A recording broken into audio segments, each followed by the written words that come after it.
संतश्रेष्ठ ज्ञानेश्वर महाराज यांचे संतत्व, छत्रपती शिवाजी महाराज यांचा पराक्रम, स्वातंत्र्य यांचा जागर करत बहुसंस्कृतीत एकात्मता जागविणारे साहित्य अण्णाभाऊ साठे यांनी निर्माण केले। त्यांच्या साहित्यकृती संवाद आणि संघर्षणाच्या प्रतीक आहेत। बहुसंस्कृतीचे आव्हान पेलण्याची ताकद त्यांच्या साहित्यकृतींमध्ये होती। अण्णाभाऊंचे कर्तृत्व देश धर्म पंथाच्या सीमा ओलांडून विश्वात्मक मानदंड निर्माण करणारे होते, असे प्रतिपादन ज्येष्ठ विचारवंत डॉक्टर श्रीपाल सबनीस यांनी केले। अण्णाभाऊंना वंदनीय मानून जात धर्म पंथाच्या सीमा ओलांडून जगण्याची भूमिका भीमराव पाटोळे यांनी आपल्या साहित्यकृतीतून मांडली, अशा शब्दात त्यांचा गौरवही केला। साहित्यरत्न अण्णाभाऊ साठे यांच्या जयंतीनिमित्त फुले शाहू आंबेडकर विचार मंचतर्फे ज्येष्ठ साहित्यिक भीमराव पाटोळे यांच्या समाजरत्न पुरस्काराने गौरव करण्यात आला। पुरस्काराचे वितरण डॉक्टर श्रीपाल सबनीस यांच्या हस्ते झाले।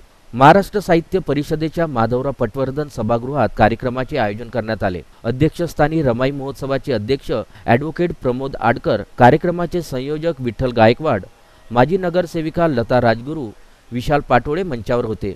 शाल, स्मृतिचिन्ह, मानपत्र असे पुरस्काराचे स्वरूप होते।